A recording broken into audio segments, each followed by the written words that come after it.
Good evening. मेरी voice clear है?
Okay, तो हम स्टार्ट।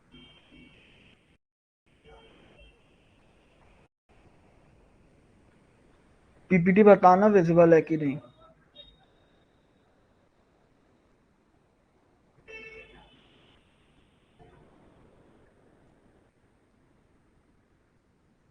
देखो, पीपीटी विजिबल है।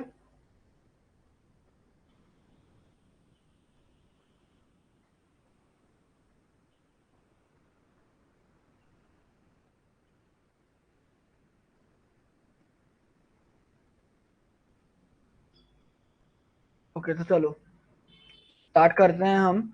आज हम देखेंगे सॉल्यूशंस। ठीक है, स्टेट्स ऑफ मैटर था वैसे तो टॉपिक, लेकिन स्टेट्स ऑफ मैटर आपका फिजिकल फार्मेसी में काफी अच्छे से हो चुका है। दोबारा करवाने का कोई मतलब नहीं है, क्योंकि वो चीज आप एक बार पढ़ चुके हो। ठीक है, उसमें क्या क्या है वही हमारा आइडियल गैस इक्वेशन है ना, फिर वही PV is equal to NRT, फिर बाकी के सारे law, Boyle's law, Charles law, सारी चीजें आप लोगों को पता है ना ये सब क्या होता है। बताओ, बॉयल्स लॉ क्या होता है? बॉयल्स लॉ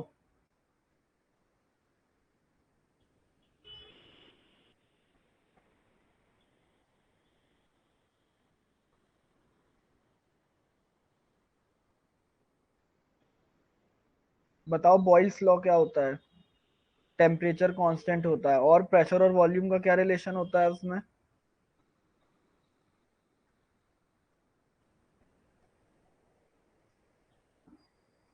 उसमें रहेगा P1 upon V1 is equals to P2 upon V2, और टेम्परेचर जो है हमारा वो होगा कांस्टेंट। ये कौन सा हो जाता है, बॉयल्स लॉ होता है। ठीक है, फिर चार्ल्स लॉ क्या होता है, चार्ल्स लॉ में वॉल्यूम मतलब V1 upon T1 is equals to V2 upon T2 होता है, और प्रेशर जो है हमारा वो कांस्टेंट रहता है। ठीक है ना।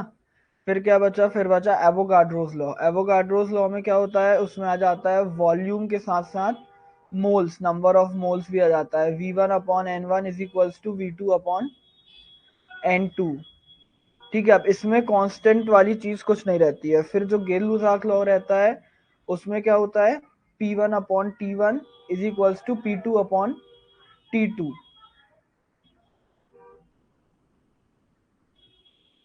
और इसमें क्या होता है, इसमें वॉल्यूम कांस्टेंट होता है। तो ये सारी चीजें देखी है फिजिकल फार्मेसी में, तो उसका दोबारा रिपीट मैंने थोड़ा सा कर दिया कि कौन सा लॉ क्या होता है। आज हम देखेंगे मेनली सॉल्यूशंस। और आइडियल गैस इक्वेशन क्या होती है, उसके पहले आइडियल गैस इक्वेशन है PV is equals to N R T. P V is equals to N R T, ये होती है हमारी आइडियल गैस इक्वेशन। ठीक है, जो आर होता है वो होता है गैस कांस्टेंट, P मतलब प्रेशर, V मतलब वॉल्यूम, N मतलब number of moles, R is gas constant and T is absolute temperature. बताओ एब्सोल्यूट टेम्परेचर कितना होता है, एब्सोल्यूट टेम्परेचर कितना होता है।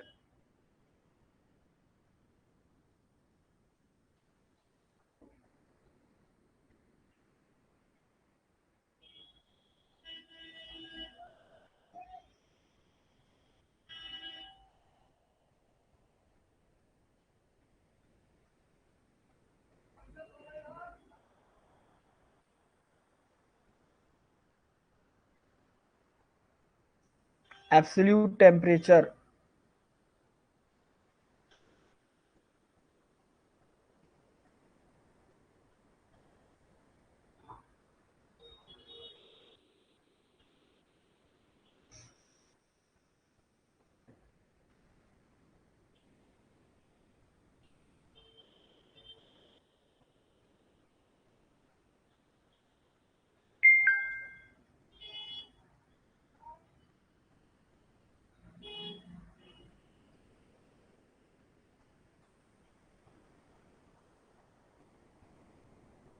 एक ही आंसर आया अभी तक, 273 केल्विन।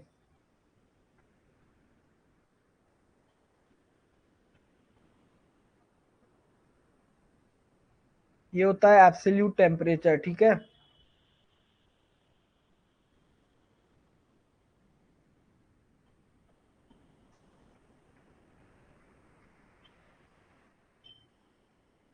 एक मिनट, वीडियो विजिबल नहीं है क्या, ब्लैक स्क्रीन दिख रही है।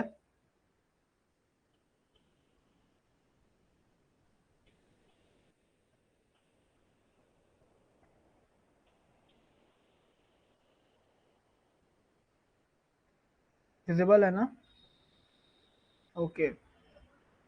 चलो, तो अब हम देखते हैं आज का टॉपिक जो है सॉल्यूशंस। ठीक है, सॉल्यूशन क्या होता है, किसी भी हम अगर दो चीजों को एक साथ मिक्स कर देते हैं तो वो सॉल्यूशन होता है।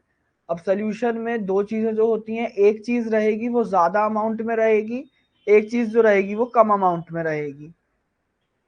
काफी सारे लोग इस चीज को मिस्टेक करते हैं कि जो लिक्विड चीज रहती है वो हमेशा सॉल्वेंट होती है और जो सॉलिड चीज होती है वो हमेशा सॉल्यूट होती है। ऐसा नहीं है। ठीक है, काफी लोग इस जगह पे गलती कर देते हैं। -273 होता है क्या, -273 डिग्री सेल्सियस एब्सोल्यूट टेम्परेचर। इसको केल्विन में कितना होगा एब्सोल्यूट टेम्परेचर, 0 डिग्री सेल्सियस में कितना केल्विन होता है।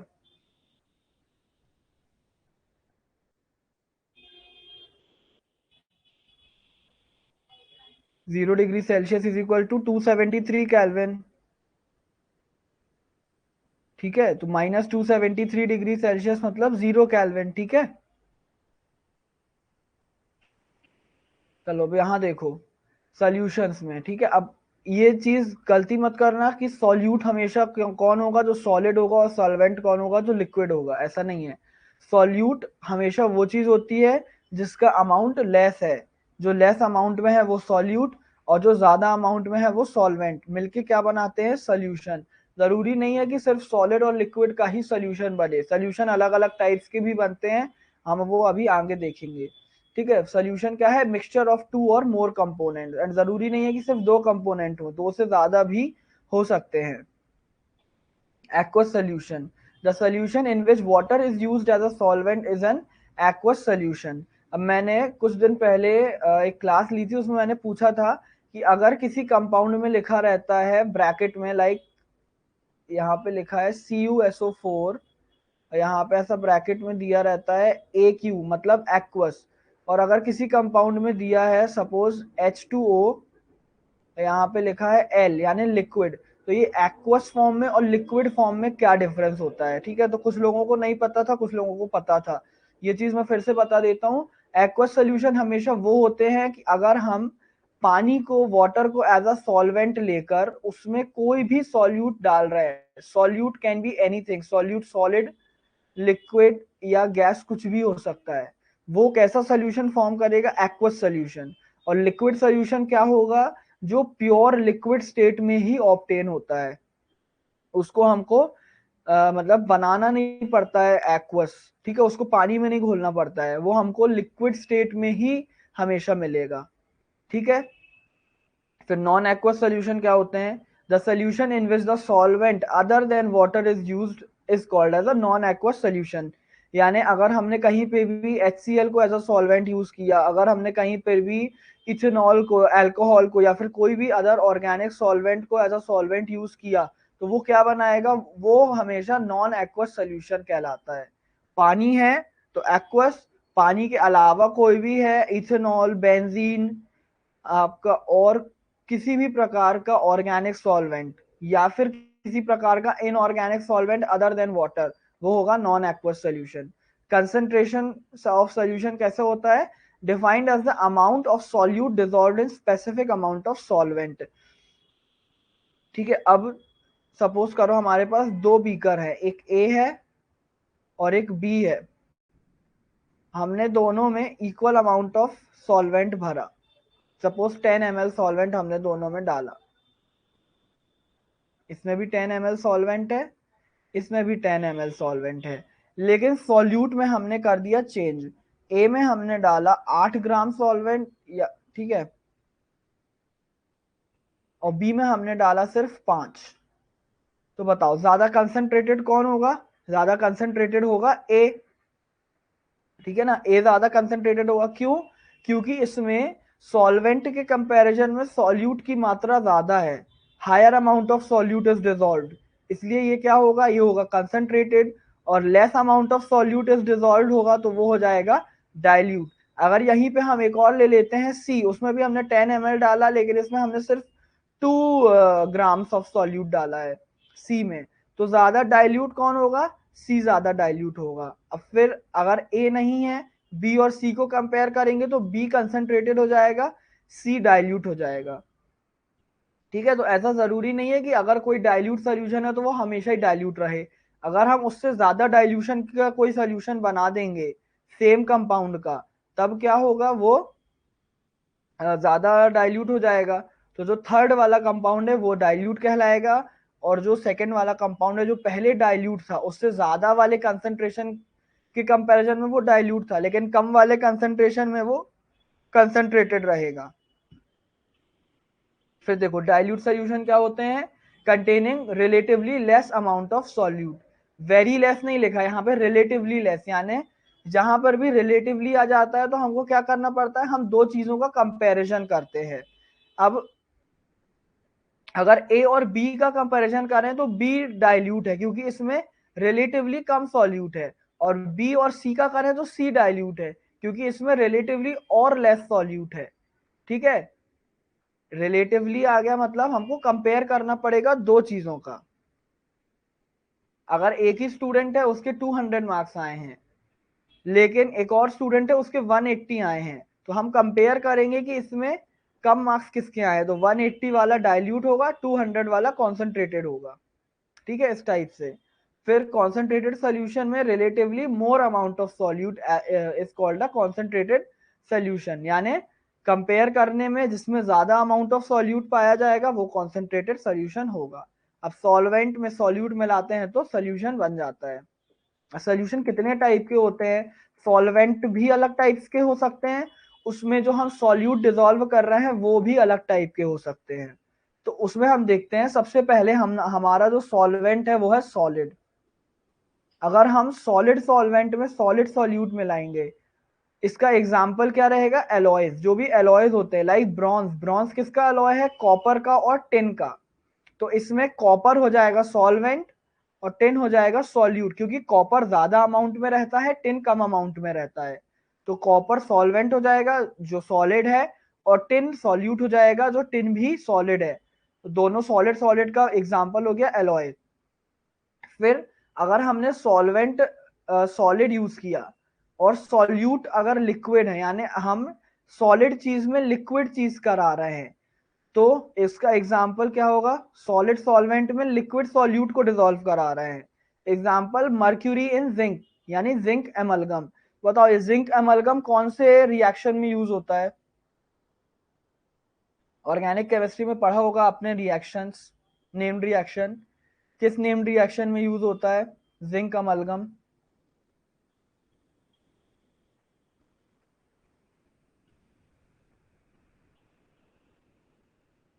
Clemmensen, very good.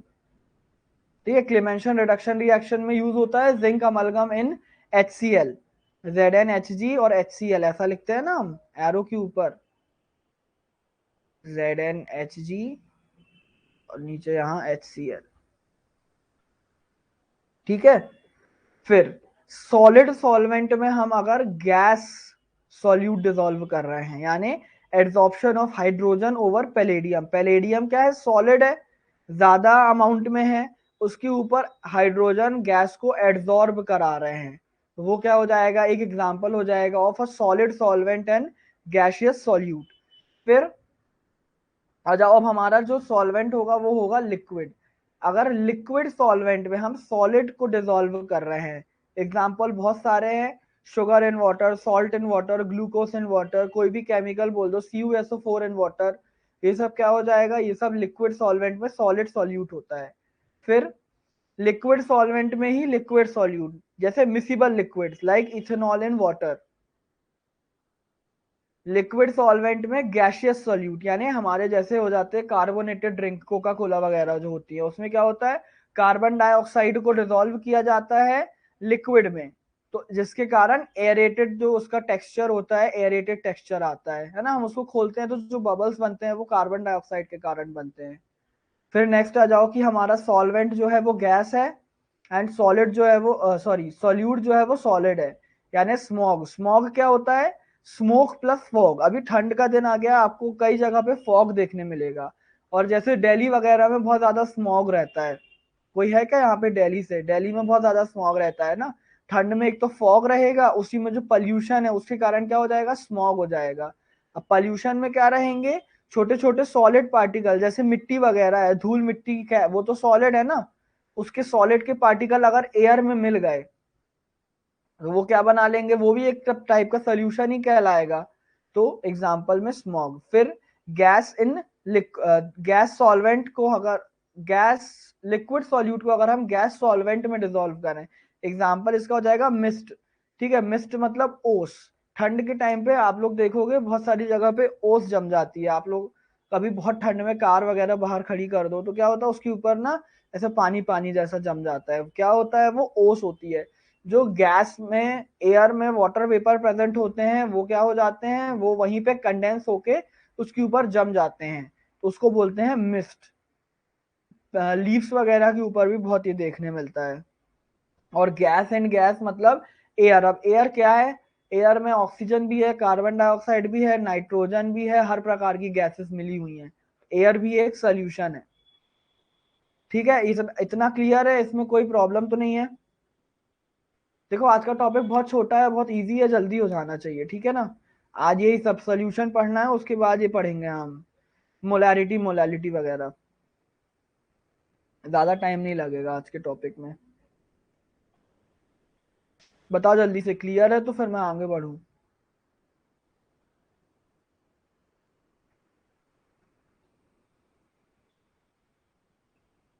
ओके चलो। अब आ जाता है different method of expressing concentration of solution.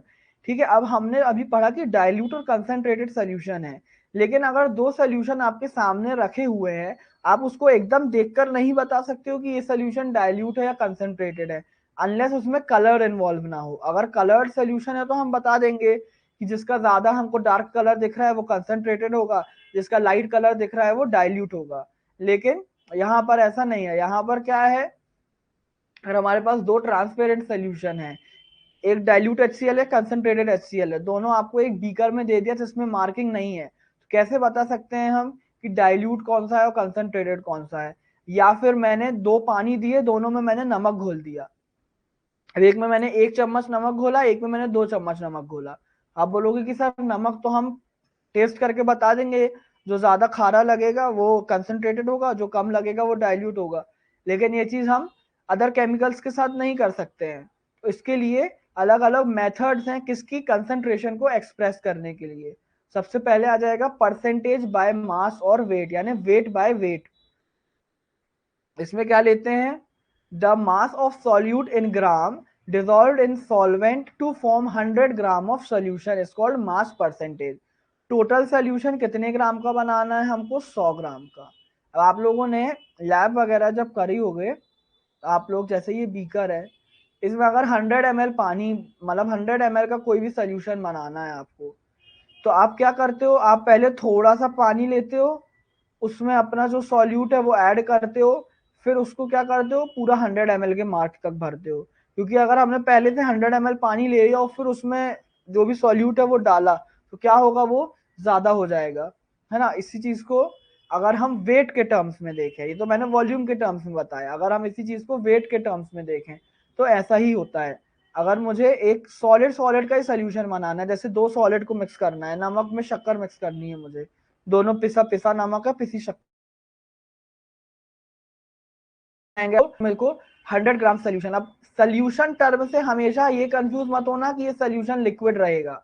ठीक है, अभी हमने देख लिया है कि सोल्यूशन अलग अलग टाइप के भी हो सकते हैं।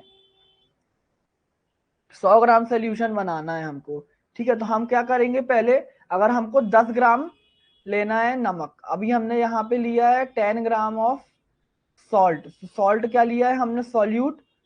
ठीक है, सॉल्यूट के लिए हमने 10 ग्राम सॉल्ट, तो उसको हम पहले क्या करेंगे, उसको हम सिर्फ 10 ग्राम शुगर में मिलाएंगे। 10 ग्राम शुगर उसको मिला के फिर 100 ग्राम वेट होने तक पूरा हम शुगर उसमें ऐड करते जाएंगे, वो भी एक टाइप का सोल्यूशन ही हो जाएगा। परसेंटेज बाय वेट में आ जाएगा formula, gram of solute upon gram of solute plus gram of solvent. तो इसको टोटल हम ग्राम ऑफ सोल्यूशन भी बोल सकते हैं इनटू 100। अब हमेशा जरूरी नहीं रहता है कि हमको 100 ग्राम ही सोल्यूशन बनाना रहे, कभी कभी हो सकता है कि हमको सिर्फ 50 ग्राम सोल्यूशन चाहिए, बाकी बना के हम क्या करें, है ना। तो हम क्या करेंगे, उसका फॉर्मूला कैसे निकालेंगे, इस फॉर्मूले से निकालेंगे, परसेंटेज बाय वेट के फॉर्मूले से। It is independent of temperature and it does not contain the term volume. अब इसमें कहीं पर भी वॉल्यूम नहीं आ रही है, ठीक है, वॉल्यूम नहीं आ रही, मतलब लिक्विड चीज नहीं है तो वॉल्यूम कैसे आएगी। हम हर सारी चीजें जो है वो ग्राम ग्राम में है, मतलब लिक्विड तो रहेगी नहीं, वॉल्यूम आएगा नहीं। यहाँ पे वॉल्यूम नहीं आ रहा है तो ये कैसा रहेगा, टेम्परेचर इंडिपेंडेंट रहेगा, क्या, W/W। ठीक है, अब वॉल्यूम से क्या फर्क पड़ता है टेम्परेचर और वॉल्यूम में, वो सब तो आप फिजिकल केमिस्ट्री में पढ़ चुके होंगे कि टेम्परेचर से वॉल्यूम में, वॉल्यूम से टेम्परेचर में क्या फर्क पड़ता है अगर हम प्रेशर कांस्टेंट रखें, टेम्परेचर, ठीक है, ये बॉयस लॉ, चार्ल्स लॉ, ये सब चीजों में आ जाएगा ये सब,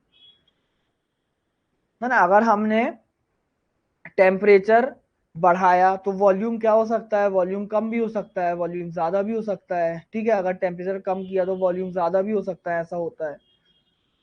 ठीक है, वेट बाय वेट वाली चीज क्लियर है। फिर देखो परसेंटेज बाय वॉल्यूम आ गया, V अपॉन वी, यानी volume upon volume. It is defined as the ratio of number of parts by volume of the solute to 100 parts by volume of the solution। अब फिर हमको क्या करना है, फिर हमको बनाना है 100 ml सोल्यूशन। अभी यहाँ पे 100 ग्राम था, अब यहाँ पे क्या आ गया, 100 ml आ गया। अब 100 ml सोल्यूशन बनाना है हमको, तो हम क्या करेंगे, पहले हमने सॉल्वेंट जो लिया, पहले हम सपोज सिर्फ 20 ml सॉल्वेंट लेंगे। 20 ml सॉल्वेंट में सपोज हमको ml में कितना, सपोज 10 ml हमको सॉल्यूट मिलाना है। 10 ml सॉल्यूट मिलाने के बाद ये ऑलरेडी 30 हो गया, ऑलरेडी ये 30 हो गया। अब इसका हम क्या कर देंगे, 100 तक का वॉल्यूम मेकअप कर देंगे। और अगर हमने ऐसा किया कि 100 ml सॉल्वेंट ले लिया और उसमें फिर हम 10 ml सॉल्यूट डालेंगे, तो वो तो ज्यादा हो जाएगा ना, 110 हो जाएगा वो। तो ऐसा नहीं करते हैं, ठीक है। ये सारी चीजें बेसिक चीजें हैं बहुत। इसको कैसे हम लिख सकते हैं, volume percentage is equal to volume of solute upon volume of solution into 100। Volume of solution suppose, अब यहाँ पे देखो, अगर हमको सिर्फ 50 ml सोल्यूशन चाहिए एंड हमने वॉल्यूम ऑफ सॉल्यूट डाला 10 ml इनटू 100, ठीक है। तो ये 50, 5 2 ज़ा 10, 10 2 ज़ा 20। वॉल्यूम परसेंटेज में कितना हो जाएगा, वॉल्यूम परसेंट होगा 20। अगर सॉरी, कुछ गलती कर दी क्या मैंने, ये 10 है, ये 50 है, ये 100 है ना, ये 0 से 0 कटेगा, 5 2 ज़ा 10, तो 10 2 ज़ा 20, ठीक है। तो कितना परसेंटेज वॉल्यूम आ गया इसका, 20। अब हमको अगर इसका कंसेंट्रेशन डिफाइन करना रहेगा, तो हम इसमें ये नहीं लिखेंगे कि ये 10% का है, हम इसमें क्या लिखेंगे कि ये 20% का है। क्यों, क्योंकि 50 ml सोल्यूशन बनाया है हमने सिर्फ। अगर इसी को हम 100 लेते तो 100 से 100 कट जाता और ये कितना बचता, सिर्फ 10 बचता, 10% बचता। तो हम क्या लिखते कि वॉल्यूम परसेंटेज या फिर कंसेंट्रेशन कितना है इसका, 10% कंसेंट्रेटेड है ये। अभी हम क्या लिखेंगे इसके वॉल्यूम परसेंटेज में कंसेंट्रेशन, ये 20% कंसेंट्रेटेड है। समझ में आ रहा है कि मैं फिर से रिपीट करूं?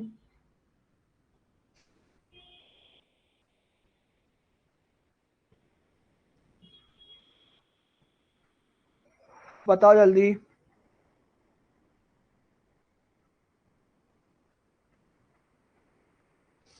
रिपीट करूं, ठीक है।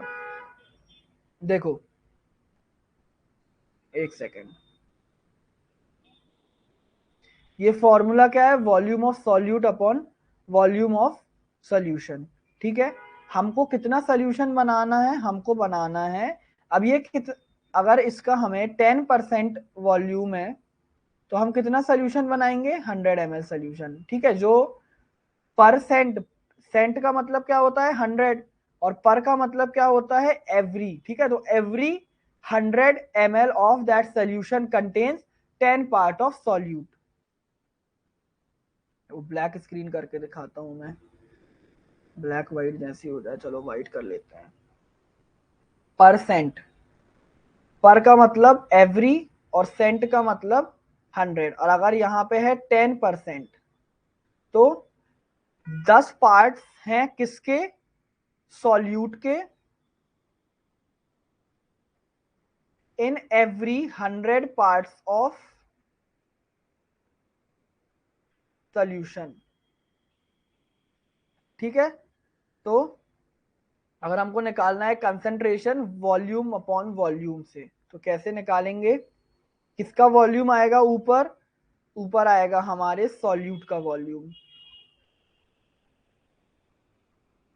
नीचे किसका वॉल्यूम आएगा, पूरे सॉल्यूशन का वॉल्यूम, और इसको मल्टीप्लाई कर देंगे, परसेंट निकालना है ना, तो मल्टीप्लाई कर देंगे 100 से, ठीक है। तो अब अगर यहाँ पे परसेंट है, यानी ये नॉर्मली अगर हम 10% निकालेंगे तो 100 ml सोल्यूशन लेना पड़ेगा, लेकिन हमको सोल्यूशन चाहिए कितना, सिर्फ और सिर्फ 50 ml, ठीक है। तो बनाना कितना है, 10% बनाना है, तो यहाँ आ जाएगा 10%, इधर आ जाएगा 50, इधर कर लो तुम सपोज। अब हमें ये नहीं पता है कि हम कितना सॉल्यूट मिलाएं, तो हम लगा देंगे इसको x इंटू 100। मैंने जो पहले बताया था उसमें हमको परसेंटेज नहीं पता था, जो मैंने पहले बताया था ना एग्जांपल, उसमें परसेंटेज नहीं मालूम था हमको, उसमें हमने परसेंटेज कैलकुलेट किया था कि 20% आ रहा है। इसमें हमको परसेंटेज पता है कि हमको 10% निकालना है। उसमें क्या पता था, उसमें पता था कि सॉल्यूट कितना है, ठीक है, और इसमें हमको सॉल्यूट का अमाउंट निकालना है। तो ये 50, ये हो जाएगा 2, तो 10 is equals to 2x, x is equals to 5। अगर हमको 50 ml सोल्यूशन बनाना है तो हमको 5 ml सॉल्यूट डालना पड़ेगा, तभी वो कितना कहलाएगा, वो कहलाएगा 10%। और जो मैंने पहले बताया था वो भी देख लो। अब हमको परसेंटेज निकालना, हमें परसेंटेज नहीं पता, ये हमने लिख दिया यहाँ पे x%, परसेंटेज नहीं पता कितना है।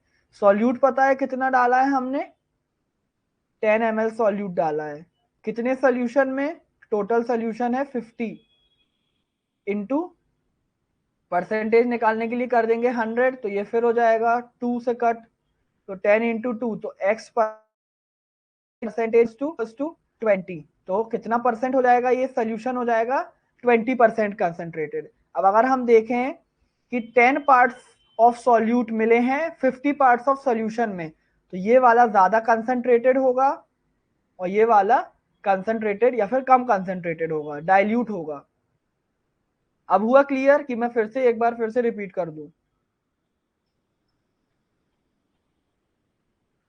वेट वाला भी रिपीट करूं क्या? अब यहां पे वॉल्यूम वाले कॉन्सेप्ट में v अपॉन वी की जगह w अपॉन w कर दोगे तो सेम टू सेम चीज हो जाएगी वेट के लिए। उसमें ml की जगह क्या होगा, ग्राम में होगा। हो गया सबको क्लियर? जितने लोगों ने रिपीट बोला तो सबका क्लियर चाहिए मुझे।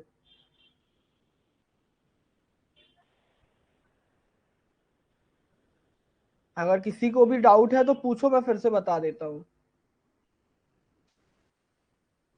और लोगों को नहीं हुआ क्या क्लियर? 3 ही जन के क्लियर आए हैं अभी। वैष्णवी, आशमा, नम्रता, सुशांता, बताओ सब लोग।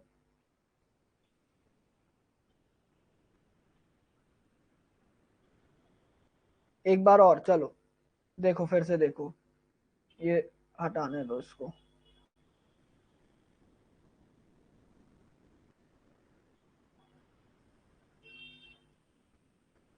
देखो, दो टाइप से निकाल सकते हैं। एक में हमारे पास पहला, देखो मैं दो पार्ट में डिवाइड कर रहा हूं।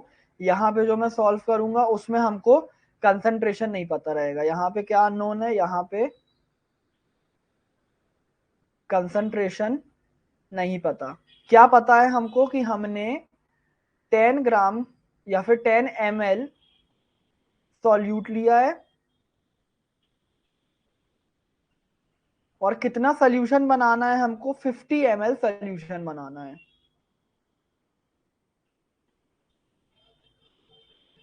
10 ml सॉल्यूट लेकर हमको 50 ml सोल्यूशन बनाना है। ठीक है, तो हम क्या करेंगे, पहले 10 ml सॉल्वेंट लेंगे, उसमें 10 ml सॉल्यूट डाल देंगे और फिर उसका 50 ml तक वॉल्यूम मेकअप कर देंगे। इससे क्या हो जाएगा, टोटल 50 ml सोल्यूशन बन जाएगा। सॉल्वेंट कितना लगा 40, सॉल्यूट कितना लगा 10। ठीक है, और इसका हमको निकालना है कंसंट्रेशन कितना रहेगा। तो इसका फॉर्मूला क्या है, वॉल्यूम ऑफ सॉल्यूट यानी 10 ml upon volume of solution यानी 50 ml इंटू 100। अब ये वॉल्यूम ऑफ सोल्यूशन को कई जगह पर ऐसे भी लिखा जा सकता है कि volume of solute upon volume of solvent plus volume of solute into 100। अब ये 40 प्लस 10 तो फिर से 50 ही हो गया, ठीक है ना। इसको ऐसे भी 40 क्या लगा सॉल्वेंट और 10 क्या लगा सॉल्यूट, तो ये हो जाएगा 50 टू, तो परसेंटेज कितना निकल जाएगा, 10 इंटू 2 इज इक्वल्स टू 20%। तो अगर हमको किसी को बताना रहेगा ये जो हमने सोल्यूशन बनाया है ये कितना कंसंट्रेटेड है, तो हम क्या बताएंगे उसको, हम बताएंगे कि ये 20% कंसंट्रेटेड सोल्यूशन है। ठीक है, यानी इसके हर 100 पार्ट्स में 20 पार्ट्स सॉल्यूट बना है।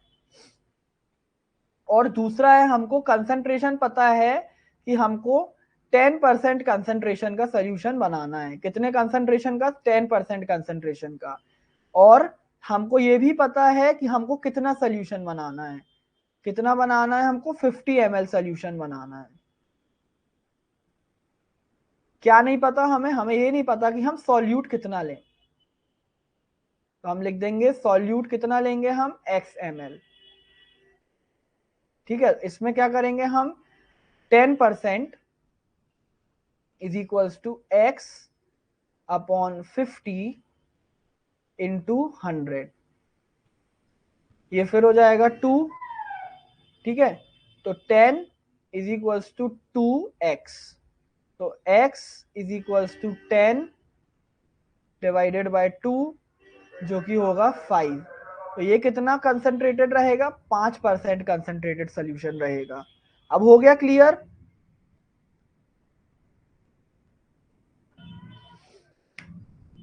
सेम चीज अगर ml की जगह ग्राम में है तो वो वेट अपॉन वेट हो जाता है, और अगर सॉल्यूट ग्राम में दिया है और सोल्यूशन ml में दिया है तो वो क्या हो जाएगा? वो हो जाएगा v upon w, sorry w upon v। अगर यहाँ पे मैं बोलूं 50 ml की जगह कोई solid solvent, sorry solid solvent है आपके पास, तो 10 ml की जगह इसको कर दो आप 10 ग्राम, और 50 ये रहेगा ml में। तो ये क्या हो जाएगा? ये कैसा कंसंट्रेशन बताएगा? ये बताएगा सॉल्यूट ऊपर आएगा तो सॉल्यूट क्या है? ग्राम में, तो W अपॉन V। बताओ कुसुम, बताओ कुसुम ने बोला था ना फिर से रिपीट करने। अगर अभी भी नहीं हुआ हो क्लियर तो फिर मेरे को मैसेज कर देना, मैं मैसेज में क्लियर कर दूंगा। ठीक है, क्योंकि अब आगे बढ़ना चाहिए हमको। अब नेक्स्ट देखो, अब आ जाता है मोल फ्रैक्शन। मोल क्या होता है? मोल क्या होता है? नंबर ऑफ मोल्स को क्या बोलेंगे हम? कैसे डिफाइन कर सकते हो आप एक मोल को? 1 मोल।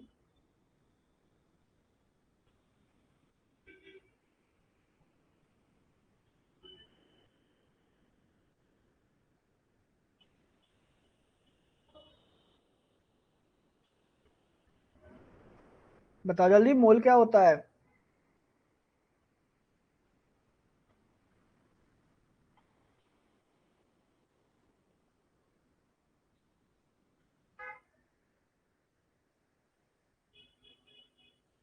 Weight upon molecular weight. ठीक है, कोई भी अगर एक कंपाउंड है हमारे पास, उसका हमने कितना वेट लिया, हमारे पास सपोज एक कंपाउंड है एक्स जिसका मॉलिक्यूलर वेट है 40।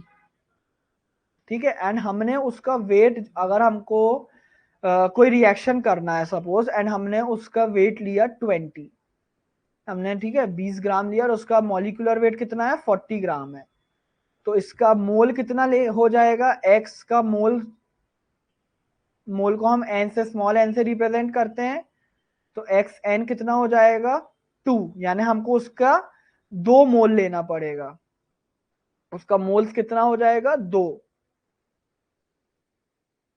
ठीक है, तो ऐसे ही mole fraction, the mole fraction of any component of solution is defined as the ratio of number of moles of that component present in the solution to the total number of moles of the component of the solution। नहीं आया होगा समझ में? इधर से देखो, अगर अब सोल्यूशन बनाने के लिए क्या चीज चाहिए? 2 चीजें, ए जो कि है हमारा सॉल्यूट, और बी जो कि है हमारा सॉल्वेंट। तो अब हमको बताना है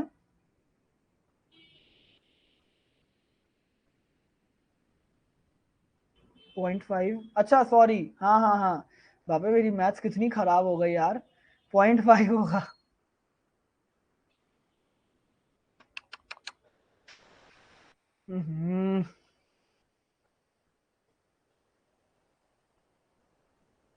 माय अपोलॉजीज फॉर माय बिगड़ा हुआ मैथ्स। ठीक है, अच्छा हुआ मैथ्स नहीं लिया था मैंने 11th 12th में।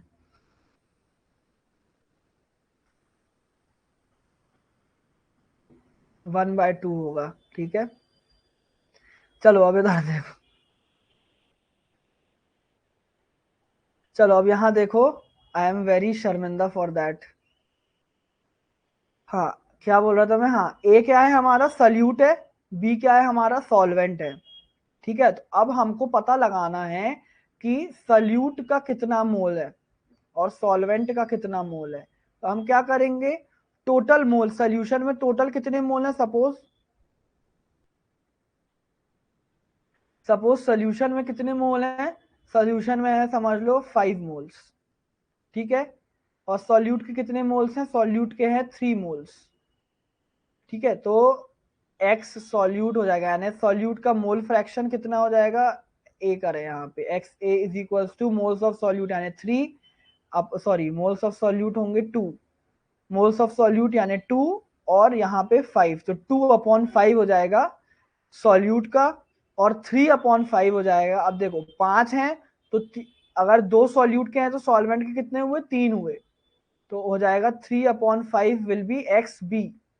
एक्स ए और एक्स बी यानी सॉल्यूट का और सॉल्वेंट का मोल फ्रैक्शन मिला के हमेशा 1 ही आना चाहिए। 1 से ज्यादा हो रहा है मतलब कहीं ना कहीं गड़बड़ कर रहे हो, जैसे ये मैंने कर दी थी अभी यहाँ पे, ठीक है ना। अगर समझ लो सॉल्यूट में है 6, ठीक है, टोटल हमारे पास सोल्यूशन में कितने मोल्स हैं? 10 है। 4 किसके हैं? सॉल्यूट के हैं, तो 4/10, तो 6/10 होगा सॉल्वेंट का, तो टोटल 10/10 हो जाएगा यानी 1 रहेगा। एक बार और रुको, देखो टोटल मोल्स ऑफ सोल्यूशन कितने हैं? टोटल मोल्स ऑफ सोल्यूशन है 10। सॉल्यूट कैसा रहता है? कम अमाउंट में रहता है। सॉल्वेंट कैसा रहता है? ज्यादा अमाउंट में रहता है। अब ये सॉल्यूट और सॉल्वेंट सॉलिड लिक्विड गैस कुछ भी हो सकता है, ठीक है। तो हमने 10 मोल्स ऑफ सोल्यूशन लिए, उसमें हमने ये पाया कि सॉल्यूट के कितने? 4 मोल हैं। सॉल्यूट को हम ए से रिप्रेजेंट कर रहे हैं, तो ए के कितने मोल हैं? 4। तो अब बचे कितने? 6 मोल्स, तो वो 6 मोल्स पूरे किसके होंगे? बी के होंगे। और अगर हमको मोल फ्रैक्शन को हम एक्स से, कैपिटल एक्स से डिनोट करते हैं, ठीक है। तो ये निकालना है किसके लिए? ए के लिए, तो हम ऐसा लिखेंगे X A is equals to 4/10, और ऐसे ही हम लिखेंगे X B is equals to 6/10। अब इसको मल्टीप्लाई करने की जरूरत, सॉरी डिवाइड करने की जरूरत नहीं है, क्योंकि अगर हम इसका एक्स ए प्लस एक्स बी निकालेंगे तो आंसर इसका 1 ही आएगा। अब हुआ क्लियर? ठीक है ना। अब sum of mole fraction of all component of any solution is always unity। unity का मतलब यहाँ पे होगा 1। Mole fraction is temperature independent. Mole fraction भी कैसा है? टेम्परेचर इंडिपेंडेंट होता है। अंजलि बताओ क्लियर हुआ ना अब?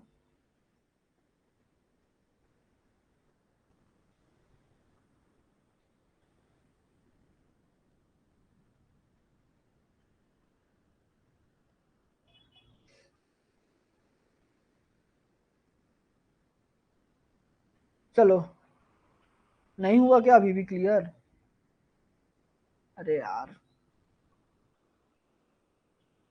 ये ना थोड़ा सा ना अब अगली क्लास से, अब देखो क्योंकि अगर आप अगली क्लास में कॉलिगेटिव प्रॉपर्टी और थर्मोडायनेमिक्स वगैरह पढ़ेंगे ना, अब थोड़ा थोड़ा ना 11th 12th की बुक से कॉन्सेप्ट क्लियर करके आया करो, ठीक है। नहीं तो बहुत टाइम लग जाएगा, ऑलमोस्ट 1 घंटा से ज्यादा लगेगा, नहीं तो फिर देखो सोल्यूशन है। सोल्यूशन के हमने कितने मोल्स लिए? हमने लिए 10 मोल लिए सोल्यूशन के,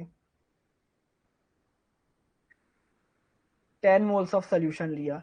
सोल्यूशन है तो क्या रहेगा? ए भी रहेगा और बी भी रहेगा, ठीक है। अब ए क्या है? हमारा सॉल्यूट है। सॉल्यूट कैसा रहेगा? कम रहेगा। अगर समझ लो डाइल्यूट सोल्यूशन बनाया हमने, उसमें हमको देखे सिर्फ 2 मोल, किसके? सॉल्यूट के सिर्फ 2 मोल देखे, और सॉल्वेंट के कितने मोल देखे? 8 मोल देखे सॉल्वेंट के। तो इसका मोल फ्रैक्शन जिसको हम एक्स से डिनोट करते हैं, तो हम करेंगे उसको X A is equal to solute के मोल्स, यानी इसको हम लिख सकते हैं मोल्स ऑफ ए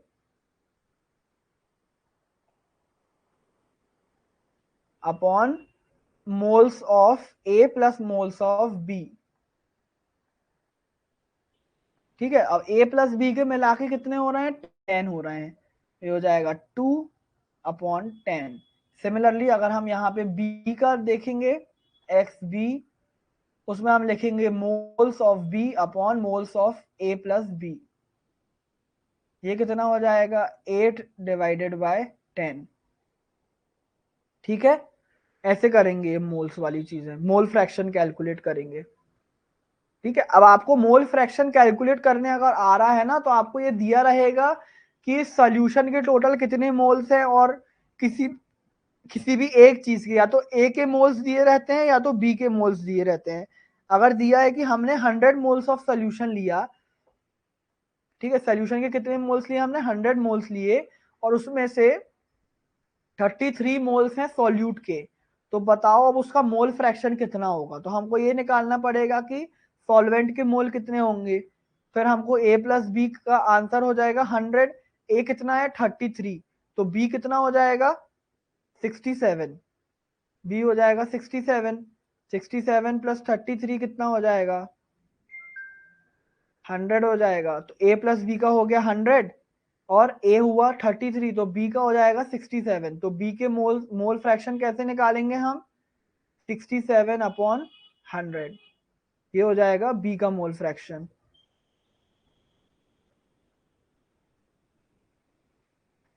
ठीक है ना, चलो आगे देखो अब।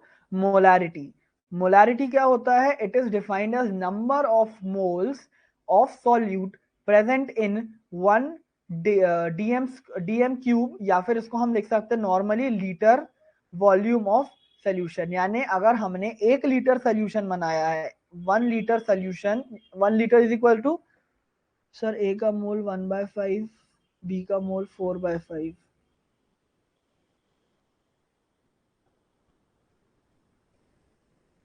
अच्छा वो 2/10, हाँ तो उसको वैसे भी आप सिंप्लीफाई करके आंसर 1 ही आना चाहिए, उसको 2/10 लिखो या 1/5 लिखो, एक ही बात है।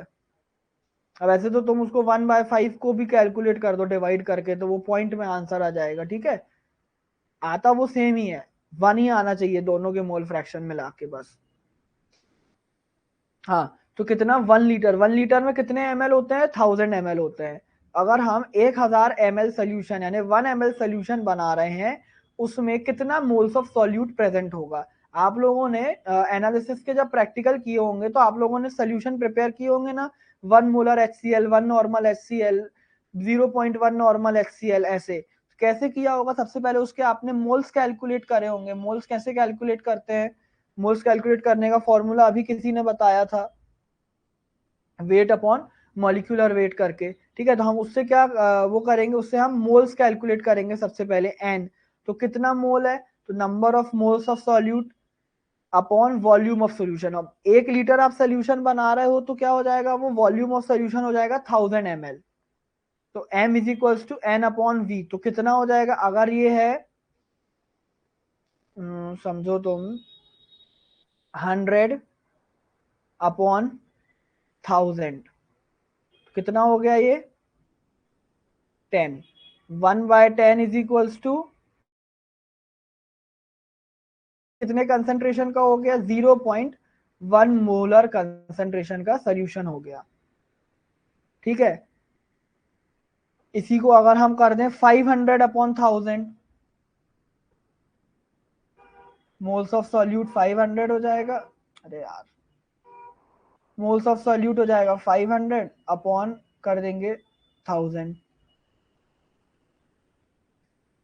1/2, यानी 0.5 मोलर हमारा हो जाएगा सोल्यूशन का कंसंट्रेशन। 1 मोलर है यानी सॉल्यूट का जितना हम लेंगे उतना ही हम सॉल्यूशन लेंगे। अब देखो जरूरी नहीं है कि हमेशा हमको 1000 ml ही बनाना पड़े, कई बार होता है कि हमको सिर्फ 10 ml चाहिए है, तो हम क्या करते हैं, मोलारिटी हमको कितनी रखनी है, हमको सपोज 1 मोलर सोल्यूशन बनाना है और कितना ले रहे हैं 10, तो हमको यहाँ पे x फाइंड आउट करना है कि हम कितना सॉल्यूट ले। ठीक है, तो ऐसे करके भी हम मोलारिटी के हिसाब से हम अमाउंट ऑफ सॉल्यूट भी पता लगा सकते हैं। ठीक है, मोलारिटी क्लियर है, बताओ जल्दी, मोलारिटी में कोई प्रॉब्लम।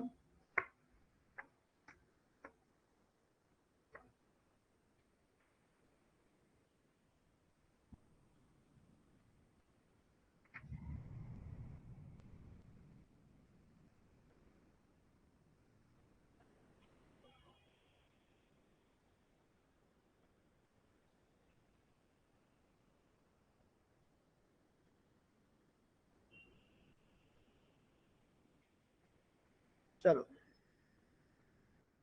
आगे देखते हैं मोलालिटी। अब मोलालिटी को कैसे रिप्रेजेंट करते हैं, स्मॉल m से। It is defined as number of moles of solute dissolve in 1 kg of solvent. वहां पे पीछे क्या था, 1 लीटर ऑफ सोल्यूशन था, यहाँ पे क्या है, सॉल्वेंट है। ठीक है, अलग अलग है दोनों। वहां पे सोल्यूशन में कितना मोल है टोटल वो, यहाँ पे हमको सॉल्वेंट में कितना सॉल्यूट ऐड करना है, उससे हम पता लगाते हैं मोलालिटी। तो molality is moles of solute upon kg of solvent, तो mole upon kg, small m। Best method to express concentration as it is temperature independent. ये बहुत इंपॉर्टेंट चीज है, ये आई थिंक आया है कि मोलैरिटी, मोलालिटी, नॉर्मेलिटी और फॉर्मेलिटी में से टेम्परेचर इंडिपेंडेंट कौन सा कंसंट्रेशन एक्सप्रेस करने का कौन सा तरीका टेम्परेचर इंडिपेंडेंट होता है, ये क्वेश्चन आया है। तो उसका आंसर है मोलालिटी। ठीक है, नेक्स्ट देखो नॉर्मेलिटी। नॉर्मेलिटी क्या होता है, number of gram equivalent of solute dissolve in 1 dm cube यानी 1 लीटर, 1 लीटर ऑफ सोल्यूशन। ठीक है, number of gram equivalent of solute upon volume of solution in litre into 1000। ठीक है, इसमें ऐसे करते हैं हम। और ग्राम इक्विवेलेंट मास कितना निकालते हैं हम, mass of solute upon equivalent mass से। और इक्विवेलेंट मास क्या होता है, molecular mass upon number of H plus या फिर OH माइनस, यानी उसकी जो भी एसिडिटी या बेसिसिटी है। अगर हमको कोई कंपाउंड दिया है जिसकी एसिडिटी 2 है और उसका मॉलिक्यूलर मास 40 है, उसका इक्विवेलेंट मास कितना निकल जाएगा, 20। ठीक है, मॉलिक्यूलर मास कितना है 40, एसिडिटी कितनी है 2, तो यहाँ पे क्या आ जाएगा 20। अब ये 20 जो इक्विवेलेंट मास है उसको हम कहाँ रखेंगे, यहाँ नीचे रखेंगे। और मास ऑफ सॉल्यूट हम कितना ले रहे हैं, तब उसको हम ले रहे हैं 80, तो ये 20 80 से क्या हो जाएगा, ये 4। ठीक है ना, मास ऑफ सॉल्यूट हो गया, ग्राम इक्विवेलेंट मास, इसको number of gram equivalent mass of solute यानी 4 into 1000 upon volume of solution in litre. अब वॉल्यूम ऑफ सोल्यूशन अगर हम पूरा 1 लीटर ले रहे हैं तो अपॉन 1। अरे volume of solution in litre नहीं होना चाहिए, यहाँ पे होना चाहिए ml में। इसको हम करेंगे 1000, तो ये हो जाएगा 4 नॉर्मल।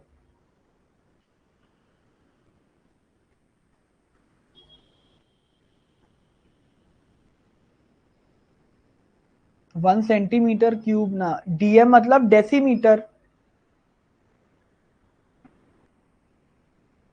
नहीं डेसीमीटर होगा या डेकामीटर होगा डीएम। रुको 1 मिनट में बताता हूँ देखकर।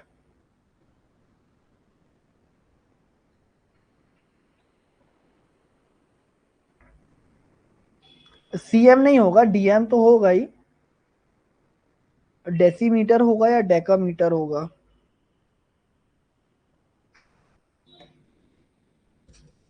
डेसीमीटर होगा ना। ठीक है, चलो ये क्लियर है ना नॉर्मेलिटी।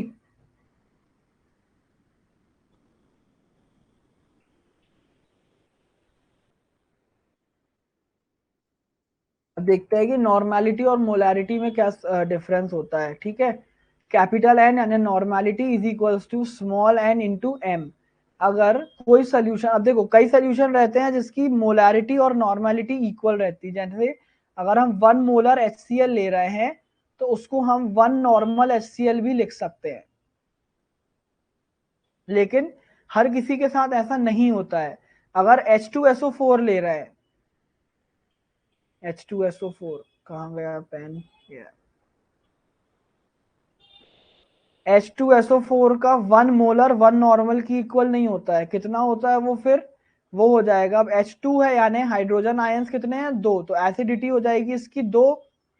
ठीक है, तो और अगर 1 मोलर है, 1 मोलर H2SO4, तो उसकी नॉर्मेलिटी होगी 2 इंटू 1।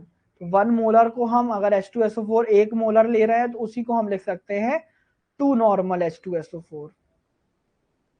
ठीक है, तो ये है मोलैरिटी और नॉर्मेलिटी का रिलेशन, कि एन, स्मॉल एन से हम क्या डिनोट, यहाँ पे देखो स्मॉल एन को नंबर ऑफ मोल्स से कंफ्यूज मत करना, स्मॉल एन या फिर एसिडिटी होगा या फिर बेसिसिटी होगा, ठीक है। अगर इधर पे आपको स्मॉल एन की जगह कुछ और लिखना है तो आप उसको ऐसे भी लिख सकते हो, स्मॉल ए या फिर स्मॉल बी। स्मॉल ए से आप एसिडिटी रिप्रेजेंट कर सकते हो, स्मॉल बी से आप बेसिसिटी रिप्रेजेंट कर सकते हो, ठीक है, ऐसा भी हो सकता है, ठीक है ना। एन अगर नंबर ऑफ मोल से कंफ्यूजन हो रहा हो तो स्मॉल ए या स्मॉल बी यूज कर लो। फिर देखो नेक्स्ट, पार्ट्स पर मिलियन, ठीक है, 1 मिलियन में कितना पार्ट, 1 मिलियन मतलब 10⁶। It is defined as the mass और volume of solute in gram और सेंटीमीटर क्यूब, अब यहाँ पे सेंटीमीटर क्यूब है, पर 10⁶ ग्राम ऑफ और 10⁶ सेंटीमीटर क्यूब, यहाँ पे ऑफ की जगह और आएगा,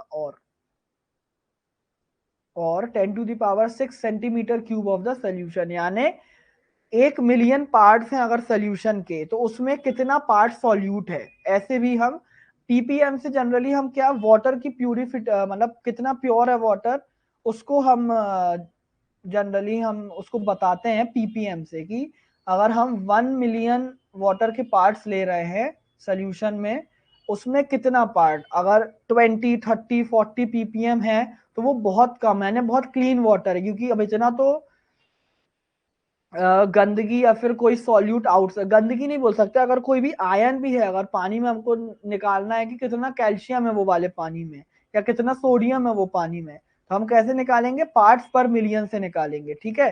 तो पार्ट्स पर मिलियन से कैसे, 1 मिलियन पार्ट अगर पानी का है तो उसमें कितना पार्ट है, अगर उसमें 10 12 15 100 आ रहा है यानी बहुत कम है, अगर उसमें 1000 1500 2000 5000 10,000 आ रहा है यानी ठीक ठीक है, अगर उसमें और ज्यादा आ रहा है 50,000 1 लाख मतलब बहुत ज्यादा है, ठीक है ना, ये पार्ट्स पर मिलियन। अब नेक्स्ट देखो सैचुरेटेड अनसैचुरेटेड, ये सब क्या होता है। सैचुरेटेड सोल्यूशन क्या होता है, it is defined as a solution that contain just the amount of dissolved solute necessary to establish equilibrium between dissolved solute and undissolved solute। नहीं आया समझ में, क्या होता है, ये सपोज 10 ml हमने कोई भी सॉल्वेंट लिया है, 10 ml सॉल्वेंट लिया है, इसमें हमने 1 ग्राम ऑफ सॉल्यूट डाला, 1 ग्राम ऑफ सॉल्यूट डालने के बाद हमने इसको 2 ग्राम ऑफ सॉल्यूट डाला, फिर हमने इसमें 1 ग्राम और डाला तो ये 3 ग्राम्स हो गया, फिर हमने इसमें 4 किया, फिर जैसे ही हमने इसमें 5 किया वो भी डिजोल्व हो गया, जैसे ही हमने इसमें 6 ग्राम्स किया उसको, क्या हुआ, ये डिजोल्व नहीं हुआ। क्यों नहीं हुआ, क्योंकि 5 ग्राम तक ही क्या हो गया था, इसका सैचुरेशन लिमिट पहुंच गया था, यानी 5 ग्राम से ज्यादा इसमें डाल ही नहीं सकते हो आप। जैसे ही हमने 6वां ग्राम डाला वो क्या हो गया, वो डिजोल्व नहीं हो रहा है। तो 5 ग्राम अगर डालते हैं तो वो सोल्यूशन कैसा कहलाएगा, सैचुरेटेड, ठीक है। अगर हमने इसको 3 या 4 ग्राम में ही छोड़ दिया तो इसमें अभी और अमाउंट डाल सकते हैं, तो वो कैसा कहलाएगा, अनसैचुरेटेड कहलाएगा। सुपर सैचुरेटेड कब होगा, a solution which contain excess of solute than required for formation of a saturated solution। अगर इसमें हमको 5 ग्राम चाहिए है सोल्यूशन बनाने के लिए, सैचुरेटेड सोल्यूशन बनाने के लिए, और हमने इसमें 6 7 ग्राम डाल दिया, तो वो क्या कहलाएगा, वो कहलाएगा सुपर सैचुरेटेड सोल्यूशन, ठीक है। सैचुरेटेड मतलब जितना चाहिए उतना ही, पासिंग मार्क्स 100 में से 33 है, तुम्हारे 33 ही आए सैचुरेटेड, तुम्हारे 20 आए अनसैचुरेटेड, पास नहीं हुए, और अगर तुम्हारे 50 आ गए तो सुपर सैचुरेटेड, यानी जितने पास होने के लिए चाहिए थे उसमें से भी ज्यादा नंबर आ गए, ठीक है। वैसे इतने कम नंबर नहीं लाया करो, ठीक है ना। Okay, saturated unsaturated super saturated, कोई दिक्कत है।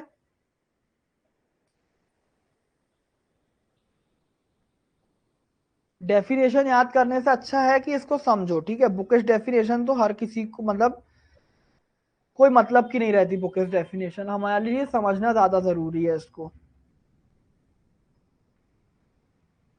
फिर सॉल्युबिलिटी क्या होता है, it is defined as the amount of solute which dissolves completely in given amount of solvent at a constant temperature, एक कांस्टेंट टेम्परेचर पे।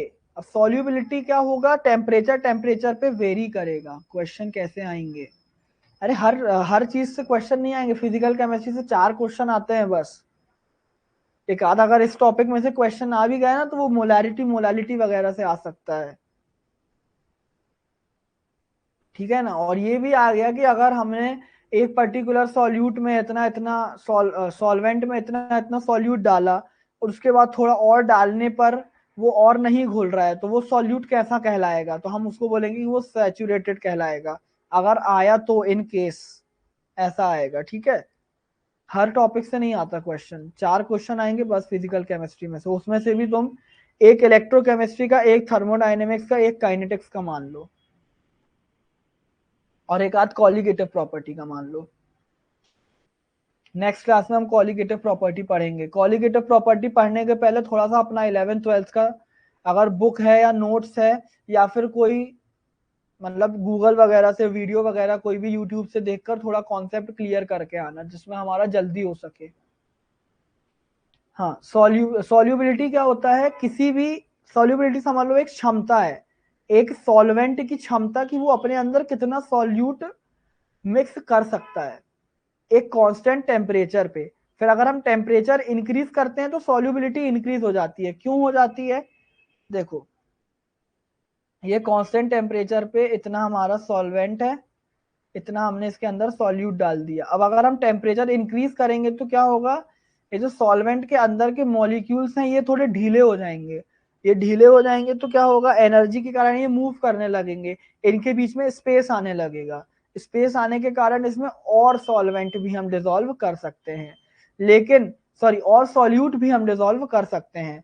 लेकिन अगर टेम्परेचर हम वापस लो कर रहे हैं, यानी अगर वो वापस ठंडा हो रहा है, तो क्या हो जाएगा, वो जो सॉल्यूट है वो फिर से हमको नीचे जमता हुआ दिख जाएगा, सेडिमेंट होता हुआ या क्रिस्टल फॉर्म होते हुए हमको उसके दिख जाएंगे। क्यों, क्योंकि अब टेम्परेचर कम हुआ तो जो मॉलिक्यूल्स दूर दूर गए थे वो क्या होगा, वो फिर पास आ गए, फिर पास आ गए तो उनके बीच की जो जगह थी वहां से सॉल्यूट निकल के नीचे सेटल हो जाएगा, ठीक है ना। Solubility changes with temperature, temperature बढ़ाओगे सॉल्युबिलिटी बढ़ेगी, टेम्परेचर कम करोगे सॉल्युबिलिटी कम हो जाएगी। अब देखो effect of change of pressure on solubility. अब प्रेशर का क्या चेंज होता है, as gases are highly compressible external pressure affect their solubility. Gas कैसी होती हैं, बहुत ज्यादा कंप्रेसिबल होती हैं, तो जो बाहर से प्रेशर आता है वो उनकी सॉल्युबिलिटी को जो है चेंज कर सकता है या फिर उसमें कोई अफेक्ट शो कर सकता है। जैसे अगर हम बाहर से प्रेशर इंक्रीज करेंगे तो सॉल्युबिलिटी इंक्रीज होगी, ठीक है ना। हमारे जो भी एरोसोल्स होते हैं या फिर हम परफ्यूम, अगर नॉर्मल एग्जांपल लें, परफ्यूम परफ्यूम कैसा होता है, लिक्विड होता है ना। अब बिना गैस वाला फॉग की बात नहीं कर रहा हूं मैं, कोई भी गैस वाला परफ्यूम देखो, अगर तुम उसको कैसे भरा जाता है, तो इतना प्रेशर डालते हैं उसमें, इतना प्रेशर डालते हैं कि उसकी जो सॉल्युबिलिटी है वो बढ़ जाए, और वो जो अंदर परफ्यूम डियो कुछ रखा है क्या मेरा यहाँ पे, हाँ ये है। देखो जैसे ये है तुम्हारा, ये हो गया डियो, दिख रहा है, ये हो गया डियो। अब इसमें ये सब कुछ नहीं लगा रहता, पहले हमको सिर्फ क्या करना है, यहाँ पे एक थोड़ा सा पहले से सॉल्वेंट है कोई, उसमें हमको एक गैस भरनी है। सपोज कोई फ्रेग्रेंस के लिए गैस हमको इसमें ऐड करनी है, लेकिन वो थोड़े ही अमाउंट में हो रही है, तो हम उसको ज्यादा अमाउंट में कैसे ऐड करेंगे, उसका प्रेशर हम इंक्रीज करते जाएंगे। प्रेशर जैसे जैसे इंक्रीज करेंगे तो ये सॉल्वेंट में वो जो गैस है वो डिसॉल्व होती जाएगी, ठीक है ना। और वो क्या कर लेगी, काइंड ऑफ प्रेशर डिक्रीज करने पे लिक्विड फॉर्मेट में भी चेंज होने लगती है। ओके, अब देखो यहाँ पे हेनरीज लॉ, बहुत इंपॉर्टेंट लॉ है ये। Solubility of gas in a liquid at constant temperature is proportional to pressure of gas above the solution।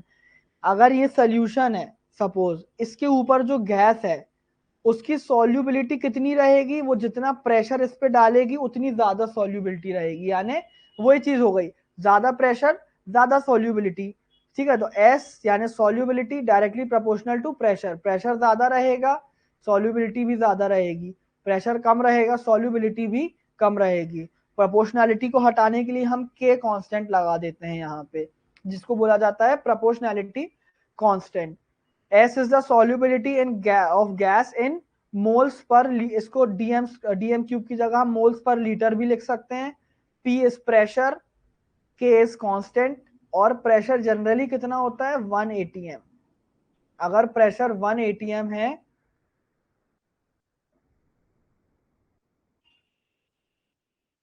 If P is, इसके आगे का क्या हुआ, मैं भूल गया क्या इसमें ऐड करना।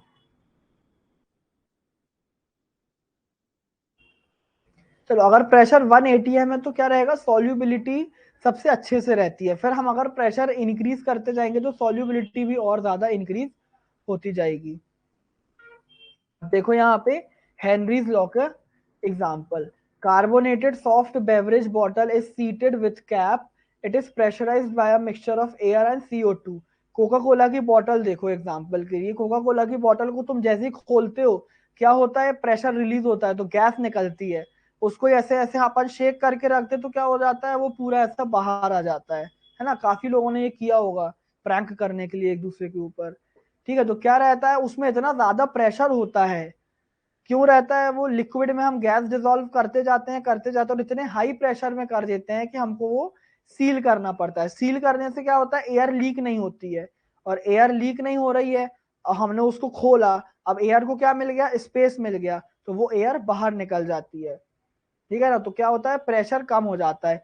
इसीलिए अगर आप कभी भी देखोगे स्प्राइट या कोका कोला को, आपने एक बार खोल लिया ना, तो बोला जाता है कि जल्दी से जल्दी उसको फिनिश कर दो। क्यों, नहीं तो उसमें जो एयर का प्रेशर रहता है वो चला जाता है। एंड अगर आप देखना, आप कोका कोला एक करके देखना कि उसको थोड़ा सा पीना एंड थोड़ा सा छोड़ देना, एंड उसको कैप एकदम टाइट मत लगाना, थोड़ा लूज कैप लगा के छोड़ना, एंड दूसरे दिन पियोगे ना तो बिल्कुल टेस्ट अच्छा नहीं रहता उसका।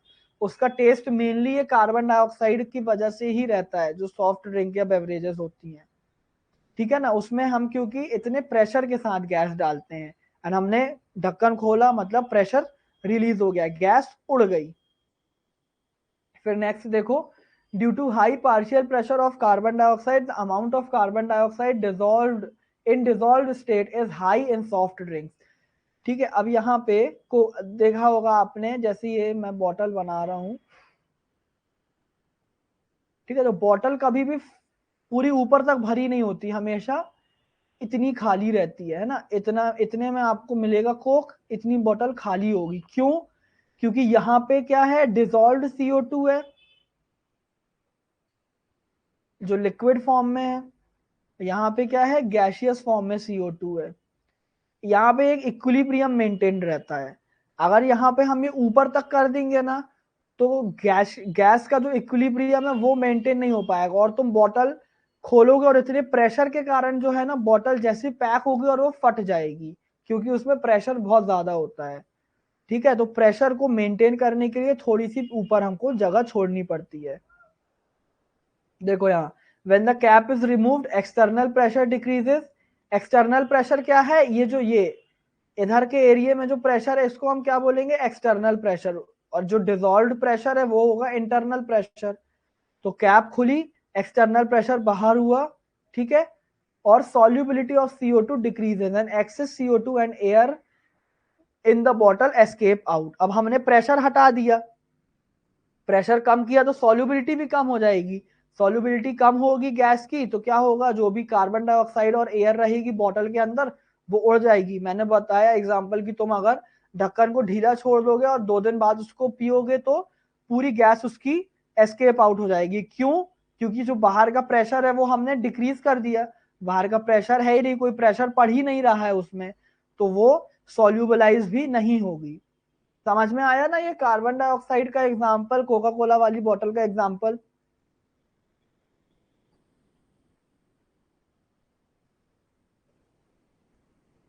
बताओ जल्दी।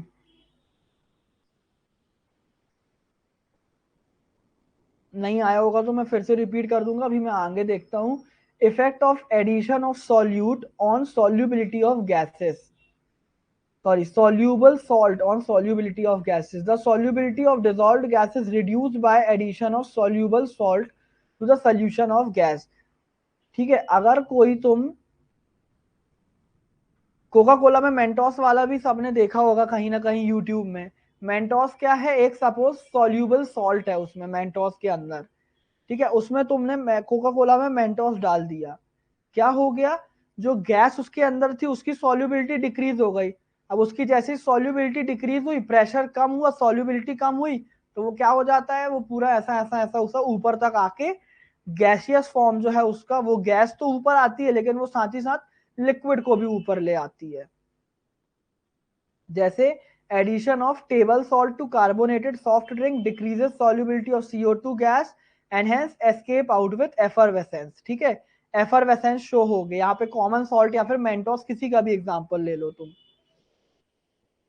कोका कोला में तुम इनो भी डाल दोगे तो भी यही होगा, जो CO2 गैस है वो एस्केप आउट होगी एक एफरवेसेंस के साथ।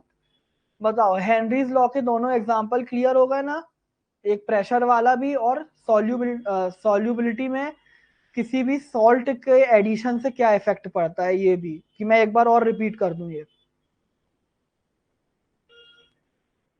चलो क्लास इतनी थी, अगर ये चीज क्लियर है तो ठीक है, नहीं तो मैं एक बार और रिपीट कर देता हूँ।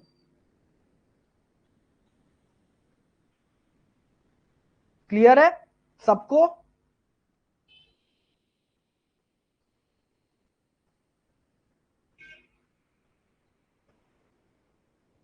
रिपीट।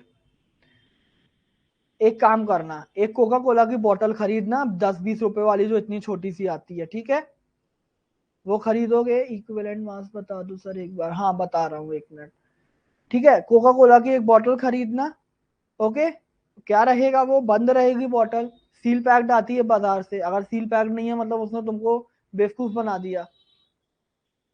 सील पैक्ड बोतल रहेगी, उसको तुम खोलोगे, खोलोगे तो क्या होगा, महसूस करना उसमें से हवा जो है वो निकलती है, ठीक है, सुनाई भी देता है एकदम से ऐसे फस सा साउंड सुनाई देगा तुमको हवा निकलने का। वो क्यों निकली, हमने कैप खोल के क्या किया, जो उसमें एक्सटर्नल प्रेशर था, मिनट यार,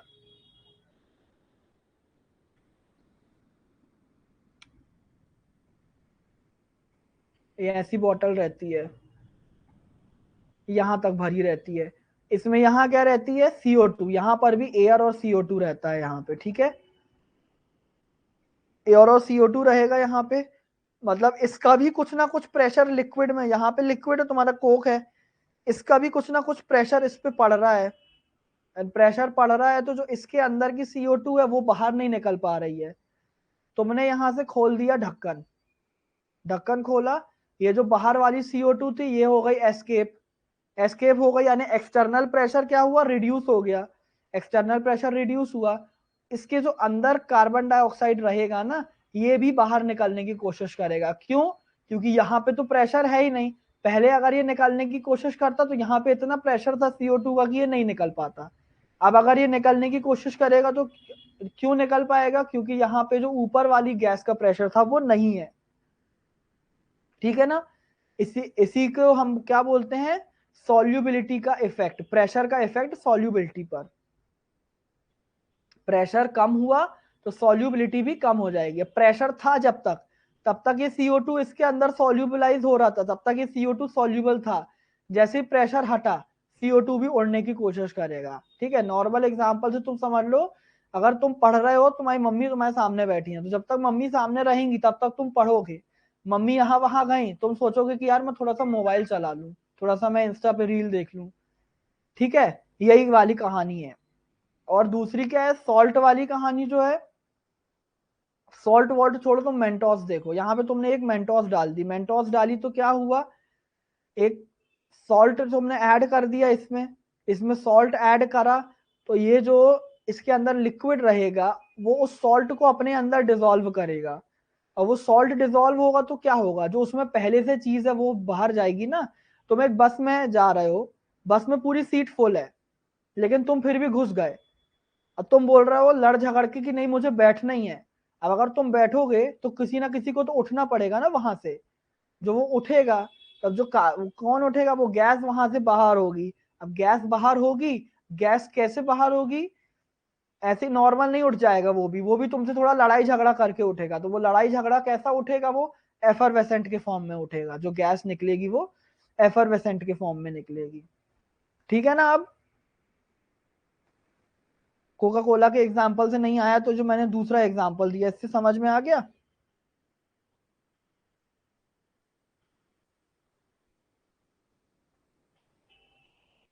क्लियर।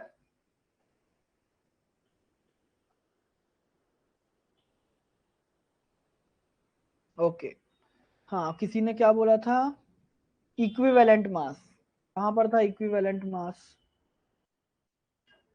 ये ग्राम इक्विवेलेंट मास। ठीक है, ये इक्विवेलेंट मास क्या होता है, जो भी हमने सॉल्यूट, मास ऑफ सॉल्यूट में क्या आएगा, इक्विवेलेंट मास में आएगा जो उसका कैलकुलेटेड मास होता है, एंड मास ऑफ सॉल्यूट क्या होगा, जो हमने लिया है। सपोज उसका कैलकुलेटेड मास है, मॉलिक्यूलर मास जो है उसका वो है 40।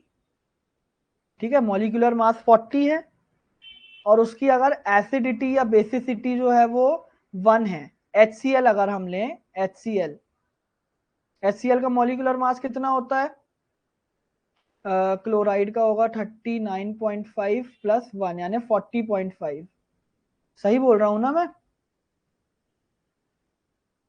HCl की जो एसिडिटी सपोज, ठीक है ना, 40 समझ लो, तो मैं एक एग्जांपल के लिए HCl भी छोड़ दो, कोई एक कंपाउंड है, उसका जो मॉलिक्यूलर मास है वो कितना है, 40 है, और उसकी एसिडिटी या बेसिसिटी कितनी है, सिर्फ 1 है। उसमें कितना, या फिर एक H है या फिर एक OH है। NaOH लो तो उसमें एक OH है, HCl लो तो उसमें एक H है, तो उसकी एसिडिटी और बेसिसिटी क्या होगी, सिर्फ 1 होगी। ठीक है, तो 40/1 40 हो जाएगा। तो अगर एसिडिटी या बेसिसिटी 1 होती है, equivalent mass is equal to molecular mass. If acidity और basicity is 1, then equivalent mass is molecular mass. और अगर 1 नहीं है, 2 है या 3 है या 4 है, H3PO4 है, अगर ये H3PO4, H कितने हैं, 3, तो यहाँ पे क्या आ जाएगा, मॉलिक्यूलर मास इसका जितना भी है, एक एग्जांपल के लिए मैं ले रहा हूँ 100, तो 100 अपॉन एसिडिटी बेसिसिटी कितनी हो जाएगी, 3। ठीक है, तो 100/3 हो जाएगा उसका इक्विवेलेंट मास। क्लियर हो गया ना अब इक्विवेलेंट मास। नितिका, क्या होता है इक्विवेलेंट मास। और उसी इक्विवेलेंट मास के साथ साथ अगर हम सपोज इक्विवेलेंट मास इसका निकला 30, और हमने 60 ग्राम सॉल्यूट लिया, इसका जो ग्राम इक्विवेलेंट मास हो जाएगा वो कितना हो जाएगा, 60/32। ग्राम इक्विवेलेंट ऑफ सॉल्यूट यानी 2 इंटू 1000 अपॉन, ये हो जाएगा फिर से ml में, तो 1000 ml, तो 2 नॉर्मल सोल्यूशन होगा वो। सबको क्लियर हो गया अब ये equivalent mass, molecular mass, gram equivalent mass, इसमें कोई डाउट है तो पूछ लो। तो फिर मैं क्लास बंद करता हूँ, तुम्हारी एक उसकी भी क्लास है ना अभी, इकोलॉजी की, आकाश सर की। ठीक है ना, तो thank you everyone for joining the class. I hope कुछ ना कुछ बेनिफिशियल रहा होगा सेशन सबके लिए। अब हम मिलेंगे नेक्स्ट क्लास में जो कि होगी सैटरडे को, एंड सैटरडे को जो हम टॉपिक पढ़ेंगे वो होगा कॉलीगेटिव प्रॉपर्टी। ठीक है, तो कॉलीगेटिव प्रॉपर्टी का थोड़ा बहुत बेसिक आप समझ के या पढ़ के कहीं ना कहीं से, अगर कोई आपको मटेरियल मिला है तो उससे आप देख समझ कर आइएगा। ठीक है, चलो टिल देन किसी को कोई डाउट है तो पूछो, अदर्स कैन लीव।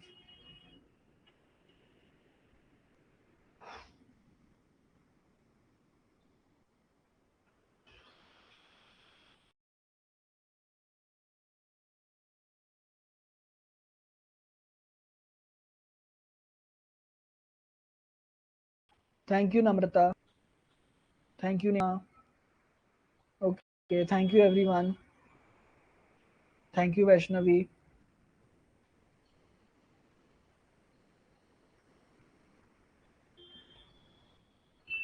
चलो I am ending the class, किसी को कोई डाउट है तो वो पूछ लेना, ठीक है, व्हाट्सएप पे या कहीं पर भी ग्रुप वगैरह में।